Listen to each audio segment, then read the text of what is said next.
Hello दोस्तों, fact डब्बा पर आपका स्वागत है। हर इंसान ने कभी ना कभी ये तो सोचा ही होगा कि बादलों के पार की दुनिया कैसी नजर आती होगी। मुमकिन है कि आपने फिल्मों या डिस्कवरी चैनल के किसी शो में देखा होगा, मगर वो भी सब कुछ नहीं दुनिया हमारी आपकी सोच से कहीं ज्यादा बड़ी है।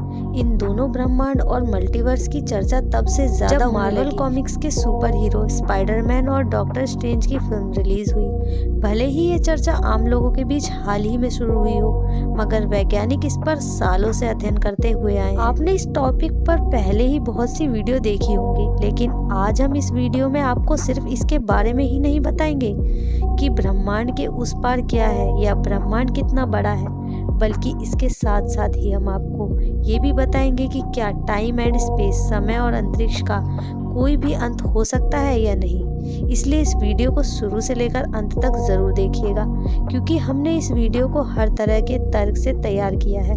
एक मशहूर शायर ने लिखा है, सितारों के आगे जहां और भी है और उन जहानों के आगे क्या है।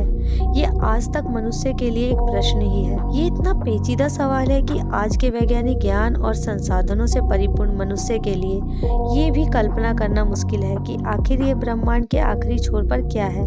पर ये सवाल स्वयं में ही इतने सवालों से घिरा है, जिन सवालों का जवाब ढूंढना भी अभी तक बाकी है। जैसे, क्या इस ब्रह्मांड का कोई अंतिम छोर है भी या ये अनंत है। इस संबंध में कई विद्वानों के अलग अलग सिद्धांत हैं, कई अलग अलग अनुमान हैं, पर निश्चित कुछ भी नहीं। इन विद्वानों के सिद्धांत और अनुमान ही अपने आप में इतने मुश्किल और आश्चर्यजनक है कि एक बार को किसी का भी दिमाग चकरा जाए। पर इस जटिल सवाल का उत्तर जानने से पहले हमें कुछ आसान सवालों के उत्तर जानने होंगे। जैसे, ये ब्रह्मांड है क्या। हमारे आसपास हर चीज, जैसे समय, स्पेस, पदार्थ, ऊर्जा, यहाँ तक कि हम खुद भी ब्रह्मांड का हिस्सा हैं। ब्रह्मांड संपूर्ण समय, अंतरिक्ष और उसके बीच मौजूद हर वस्तु को कहते हैं। ब्रह्मांड के सभी ग्रह, लाल गैलेक्सी या गैलेक्सियों के बीच के अंतरिक्ष में पदार्थ और सारी ऊर्जा शामिल है। हमारे सवालों को समझने में सुविधा के लिए हम ब्रह्मांड को दो भागों में बांट सकते हैं। पहले ये चीज जिससे हमें सूचनाएं मिलती हैं, जैसे पदार्थ, तारे, ग्रह, ये हमें सूचनाएं देते हैं। इससे टकरा कर या उसके स्वयं के द्वारा छोड़े गए प्रकाश जब हम तक पहुंचते हैं तो हमें इनके बारे में जानकारी मिलती है और तथ्य स्थापित होते हैं जो इस ब्रह्मांड के बारे में सिद्धांत बनाने के लिए आवश्यक है। और दूसरी भी चीज जो हम तक कोई सूचना नहीं पहुंचाती, जैसे अंतरिक्ष और समय, उनके बारे में भी गणित की सहायता से जानकारी प्राप्त की जा सकती है। ब्रह्मांड में स्थित जिन चीजों के माध्यम से हमें सूचनाएं मिलती हैं, जैसे रेडियो संकेत, ईएम वेब आदि, इन सबसे तेज होती है प्रकाश की किरणें। असल में इस ब्रह्मांड में प्रकाश से तेज कोई भी चीज नहीं हो सकती, परंतु ये ब्रह्मांड इतना विशाल है कि कहीं दूर तक किसी आकाश गंगा में जब भी किसी तारे में विस्फोट होता है तो उसके प्रकाश की पृथ्वी तक आते आते लाखों वर्ष निकल जाते हैं। यानी आज अगर हम टेलीस्कोप पर किसी तारे में विस्फोट देखते हैं तो इसका मतलब ये होता है कि लाखों साल पहले वो तारा नष्ट हो चुका था। बहुत दूर किसी गैलेक्सी से आए प्रकाश के अध्ययन के आधार पर अपने ब्रह्मांड को समझने के लिए वैज्ञानिकों ने एक सीमा उन्होंने ऑब्जर्वेबल्स यूनिवर्सिटी अर्थात दिखाई देने वाला ब्रह्मांड का नाम दिया। इसका विकास वर्तमान में लगभग 91.1 अरब प्रकाश वर्ष है, यानी इतना दूर जहां से प्रकाश को भी हम तक पहुंचने में 91.1 अरब प्रकाश वर्ष लग जाते हैं।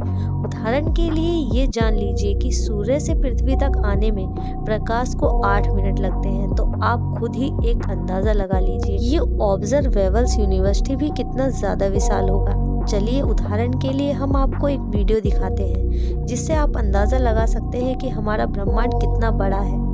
वीडियो के बारे में बताने से पहले ये बताना जरूरी है कि ये वीडियो महज कंप्यूटर ग्राफिक्स का कमाल है, ना कि वैज्ञानिकों का। ना ही वैज्ञानिक अभी तक स्पेस के रहस्य को जान पाए हैं और ना ही पूरे ब्रह्मांड को एक्सप्लोर कर पाए हैं। इसलिए वीडियो को महज एक अंदाजा की तरह देखिए। ये पूरी सच्चाई नहीं है, क्योंकि जैसा वैज्ञानिकों का कहना है, सच्चाई इससे भी कहीं ज्यादा विस्तृत है। जैसा कि आपने इस वीडियो में देखा, कैमरा जूम आउट होना शुरू हुआ है। धीरे धीरे वीडियो का दायरा बढ़ता जाता है और धरती से निकलकर सोलर सिस्टम, फिर हमारी अपनी गैलेक्सी मिल्की वे और करोड़ों गैलेक्सियों से होते हुए यूनिवर्स छोटे से गोले की तरह नजर आता है।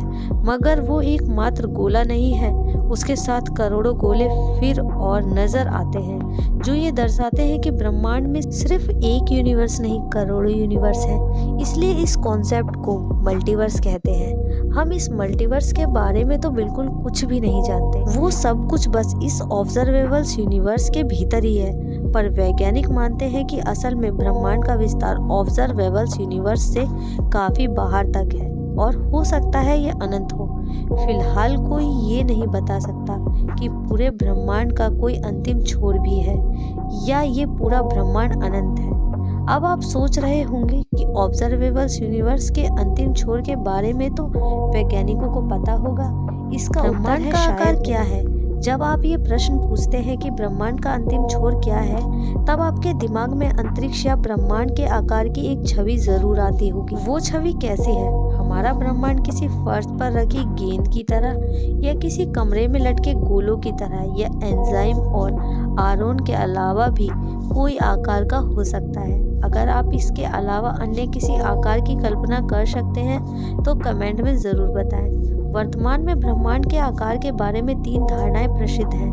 पहले, ब्रह्मांड गेंद या बुलबुले की तरह है, दूसरा एक मुड़ी हुई सीट की तरह है, और तीसरा एक फ्लैट सतह के रूप में है। विज्ञान में आने वाली खोजें हमें बता सकती हैं कि इन 3 मॉडलों में से कौन सा मॉडल सबसे ज्यादा सही है और ब्रह्मांड का आकार क्या है। ये तीनों ही धारणाएं ब्रह्मांड उत्पत्ति की बिग बैंग सिद्धांत पर आधारित हैं, जो ये कहती है कि ब्रह्मांड फैल रहा है, जिसका मतलब ये होता है कि ब्रह्मांड का छोर भी फैल रहा है। पर इन तीनों के लिए छोर का मतलब अलग अलग होगा।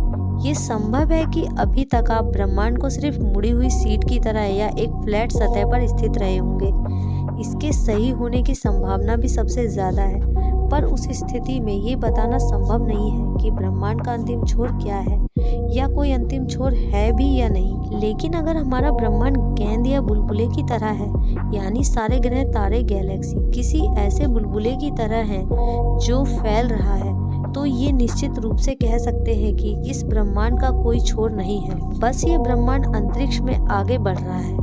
यही शायद आपके सवाल का जवाब हो। पर अगर हम यहीं रुक जाएं, तो ये हमारे प्रश्न का क्या ब्रह्मांड का कोई छोर है, ये इसका पूरा उत्तर नहीं है।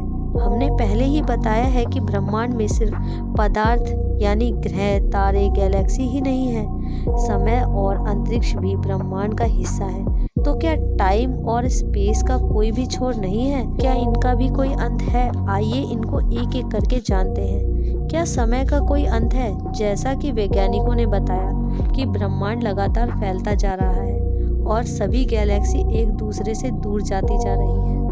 भविष्य में एक समय ऐसा आएगा जब सभी तारे अपनी ऊर्जा खो देंगे और ब्रह्मांड में केवल ब्लैक होल्स ही बचेंगे।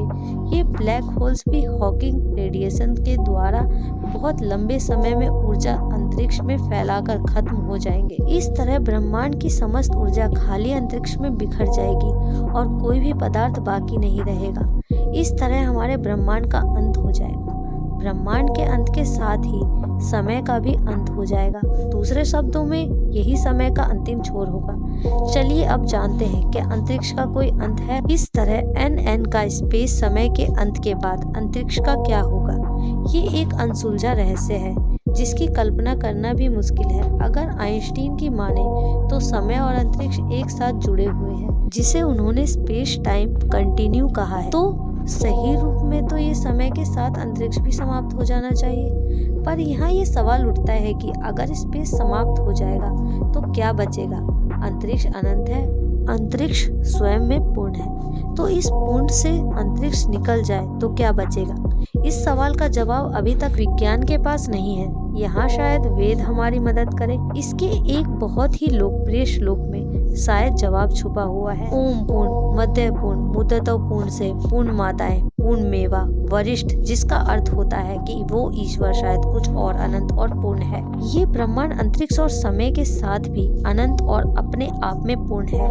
उस अनंत और पूर्ण से ही ये अनंत और पूर्ण निकाला। ये अनंत ब्रह्मांड उस अनंत में समा जाने पर भी वो अनंत पूर्ण ही रह जाता है, यानी कि इन सब की जिससे शुरुआत हुई थी अंत में वही बच जाएगा जो अनंत है। आज इस वीडियो में बस इतना ही। आशा करते हैं आपको हमारी वीडियो अच्छी लगी हो। अगर आप यहाँ तक बने हुए हैं तो ज़रूर ही आपको ये वीडियो अच्छी लगी होगी, इसलिए इस वीडियो को लाइक करें, शेयर करें, सब्सक्राइब करें हमारे चैनल को और अपना एक प्यारा सा कमेंट करना ना भूलें। चलिए अब मिलते हैं आपसे अगली वीडियो में। धन्यवाद।